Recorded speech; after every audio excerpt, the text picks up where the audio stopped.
Hello everyone, welcome to our YouTube channel. आज हम देखने जा रहे हैं गैल्वेनोमीटर। ओके, और गैल्वेनोमीटर के यूजेस क्या क्या होते हैं। तो गैल्वेनोमीटर क्या होता है, तो फर्स्ट ऑफ ऑल गैल्वेनोमीटर एक सेंसिटिव डिवाइस होता है जिससे हम इलेक्ट्रिसिटी को पास करते हैं। ओके, और इलेक्ट्रिसिटी जैसे ही पास होगा तो उसकी जो पर्पज़ है तो वो डिफ्लेक्ट होना स्टार्ट हो जाता है। अगर कहीं पर भी अगर इलेक्ट्रिक फील्ड है वायर में तो उसको चेक करने के लिए हमें गैल्वेनोमीटर का यूज़ करना पड़ता है। ओके, आपने कभी सुना होगा एमीटर, वोल्टमीटर, ये भी गैल्वेनोमीटर में कुछ चेंजेस करने के बाद ही बनाए गए हैं। तो एमीटर ये होता है जिससे हम करंट को मेजर करते हैं। करंट का यूनिट होता है एम्पियर। ओके, एंड वोल्टमीटर जो है वो डिवाइस हम पोटेंशियल डिफरेंस को मेजर करने के लिए यूज़ करते हैं। तो वो होता है पोटेंशियल डिफरेंस चेक करना है। एमीटर को हम लगाते हैं सीरीज कनेक्शन में और वोल्टमीटर को हम कनेक्शन जो रहेगा उसका पैरेलल कनेक्शन में अटैच करते हैं। तो बेसिकली ये सारी जो चीज़ें हैं, ये चीज़ें क्या होती है आज हम जो है टेक्निकली डिस्कस करने जा रहे हैं। Okay, so first of all आप देख सकते हो मैंने यहाँ पे लिखा है गैल्वेनोमीटर टू एमीटर। तो सबसे पहले हम गैल्वेनोमीटर के बारे में देखेंगे। गैल्वेनोमीटर में होता क्या है एक्चुअली, इसका जो डायग्राम है एक्चुअल डायग्राम जो है मैं आपको यहाँ पे दिखा दूंगा। गैल्वेनोमीटर जो है इसमें क्या होता है, तो एक कॉइल होती है। ओके, और वो कॉइल के साथ पॉइंटर अटैच होता है। जैसे ही करंट फ्लो होता है इसमें दो हॉर्सशू बेस मैग्नेट होते हैं और हॉर्सशू मैग्नेट से कॉइल जो होती है वो ट्विस्ट होती है। ट्विस्ट होने की वजह से वो पॉइंटर मूव होता है। जैसे डायरेक्शन टू वे डायरेक्शन में होता है, अगर आपने करंट अगर रिमूव कर दिया तो वो सेंटर में आएगा। ये टू वे डायरेक्शन में होता है। ओके, अगर ज़्यादा करंट अगर राइट हैंड डायरेक्शन में जा रहा है तो वो करंट का डायरेक्शन रहेगा, अगर उसके अपोजिट डायरेक्शन रहेगा तो वो लेफ्ट में शिफ्ट हो जाएगा। ओके, सो ये जो होता है वो गैल्वेनोमीटर का काम होता है। लेकिन ये बहुत ही ज़्यादा सेंसिटिव है, जैसे कि थोड़ा भी अगर माइन्यूट से माइन्यूट करंट भी अगर इसमें से अगर बह रहा है तो आपको वो डिटेक्ट हो जाएगा। ठीक है, तो आइए देखते हैं कि गैल्वेनोमीटर को एमीटर में कैसे कन्वर्ट करना है, जो हम करंट मेजर करने के लिए यूज़ करते हैं। तो सबसे पहले जो है वो सर्किट डायग्राम मैंने यहाँ पे ड्रॉ करके रखा है।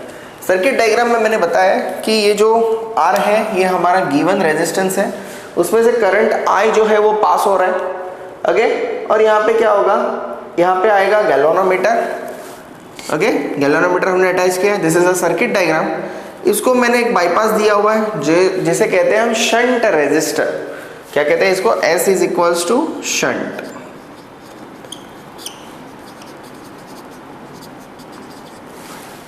शंट रेजिस्टर, ये शंट रेजिस्टर क्या करता है, तो बाईपास कर रहा है। मतलब अगर ये डिवाइसेस से करंट अगर पास हो रहा है, गैल्वेनोमीटर क्या है, सेंसिटिव है, तो वो क्या करेगा, जैसे ही आप करंट उसमें एंटर करेगा तो वो डिफ्लेक्ट होना स्टार्ट हो जाएगा। सो इसमें से क्या हो जाएगा, बाईपास मिलेगा आपको। बाईपास मिलेगा तो ये मैक्सिमम करंट को यहाँ पे लेके आएगा। इसके फायदे क्या होता है, तो जनरली इसको ज़्यादा टाइम मिलेगा एक्यूरेसी को डिफाइन करने के लिए। ओके, और ये डिवाइस है, ये डिवाइस जल्दी ख़राब नहीं होगा क्योंकि मैक्सिमम जितना ये बड़ा होता है तो ये करंट को भी उतने ही ज़्यादा करंट को एक्सेप्ट करता है। तो यहाँ पे देखो, यहाँ पे आया करंट I करंट दो पार्ट में स्प्लिट हुआ है, IG एंड IS। ओके, आगे जाके ये फिर से एकजुट हो रहे हैं और यहाँ पे बना रहा है I, और आपको I वापस आपका रिटर्न मिल जाएगा। अगर आप देखोगे तो G और S ये दोनों क्या है, ये दोनों पैरेलल कनेक्शन में है। पैरेलल कनेक्शन मैंने पहले भी आपको बताया कि यहाँ पे क्या हो रहा है, करंट जो है वो स्प्लिट हो रहा है। स्प्लिट हो रहा है मतलब क्या हो रहा है कि कनेक्शन पैरेलल है। तो देखो S and G are parallel, तो दोनों का जो वोल्टेज है, वोल्टेज क्या रहेगा, दोनों में सेम रहेगा।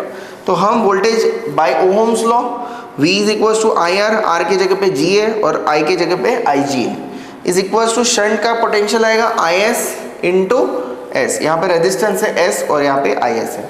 तो हम अभी क्या करेंगे, इसको फाइंड आउट करेंगे, जो हमें S का शंट रेजिस्टर का वैल्यू फाइंड आउट करना है। तो अगर आप I देखोगे, अगर मैंने यहाँ पे देखा कि IS क्या है मेरा, I माइनस IG, I से ही IS और IG दोनों सेपरेट हो रहे हैं। तो मैं अगर इसको वेरीफाई कर रहा हूँ तो ये it will get I minus IG। सो यहाँ पे G और IG है, S है, तो S को यहाँ पे रख दिया, इसको मैंने यहाँ पे शिफ्ट कर दिया, तो मुझे आंसर मिलेगा शंट रेजिस्टर का, that is nothing but IG upon I minus IG into G। Okay, so ammeter किसके लिए हम यूज कर रहे हैं, to find the current. Okay, तो करंट यहाँ से क्या होगा, करंट का मेजरमेंट आ जाएगा हमें। मान लो कि ये जो टोटल करंट है n टाइम्स ऑफ IG के मल्टीपल टाइम है। अगर मान लो कि अगर I इतना है तो जो आई जो है वो 10 टाइम्स ऑफ आई जी है, तो एन का वैल्यू आएगा 10। ओके, सो यहां पे अगर मैंने इसको अगर पुट कर दिया तो क्या मिलेगा आपको, I S is equals to I G upon N I G minus I G into G. अभी यहाँ पे आई जी कॉमन निकल जाएगा, तो 1 upon N minus 1 I G upon I G into G, I G cancel, so हमें answer मिल गया जी upon N minus 1। तो हमारा इक्वेशन क्या मिला हमें, S is equals to G upon n minus 1. Okay, then if IS is remaining current, second condition case number 2, अगर IS जो है वो मेरा रिमेनिंग करंट है तो उसमें क्या चेंजेस होंगे, तो उसमें चेंजेस हो जाएंगे जी आई जी की जगह पे, ये वाला जो आई जी है इसकी जगह पे हम लिखेंगे, आई जी की जगह पे हम क्या लिख सकते हैं, आई माइनस आई एस, तो मैंने यहाँ पे पुट कर दिया आई माइनस आई एस, और ये इक्वेशन को क्या करेंगे हम आई अपॉन आई एस के फॉर्म में हमें लेके जाना है इसको, तो क्या होगा G into I is equal to S plus I S plus G I S, I S common, S plus G is equal to I S, और ये हो जाएगा जी आई। ओके, सो अगर हमें देखेंगे तो I upon I S is equals to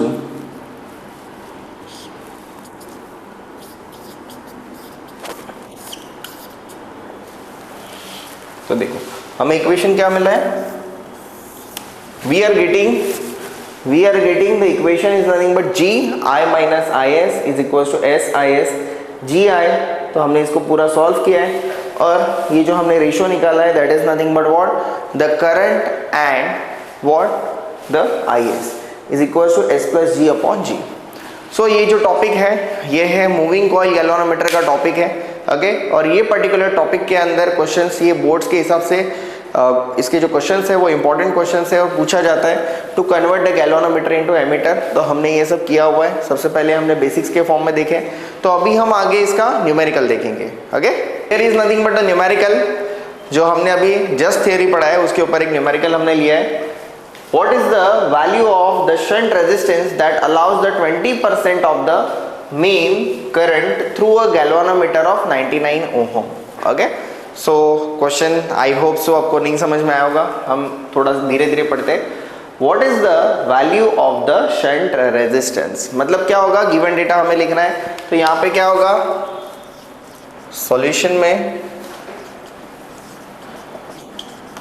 given data is nothing but S is equals to what, question mark, that allows the 20% of the main current through a galvanometer। देखो that allows the 20%, तो सिर्फ 20% को allow कर रहा है galvanometer में, मतलब IG is 20% of total current which is nothing but what, I। तो परसेंट का मतलब होता है मल्टीप्लाइड बाय 100, तो हम कर देंगे डिवाइड बाय 100, तो आपको एक्चुअल वैल्यू मिलेगा। तो this will become 0.02 I and I G. Okay, और हमें क्या निकालना, S। तो हमें पता है S और IG जो है इसके बीच का रिलेशन क्या आएगा, तो जस्ट हमने जो थियरी पढ़ा है उसके हिसाब से हमें लेना होगा G I G, S is equal to ये बन जाएगा I minus I G. Okay, so हमें फाइंड आउट करना है the value of S। S stands for shunt resistor. Okay, GIG upon I minus IG. What is the value of G? G is nothing but 99 into IG जो है as it is लिखेंगे हम I minus IG। I और IG का कुछ relation है, IG is equals to I minus IG, I को as it is लिखते हैं माइनस IG, तो यहाँ पे आएगा 99, IG के जगह पे आएगा 0.2 I upon I minus 0.2। I को कॉमन निकालेंगे तो क्या बचेगा हमारे पास, S is equals to 99 into 2 into 10⁻²।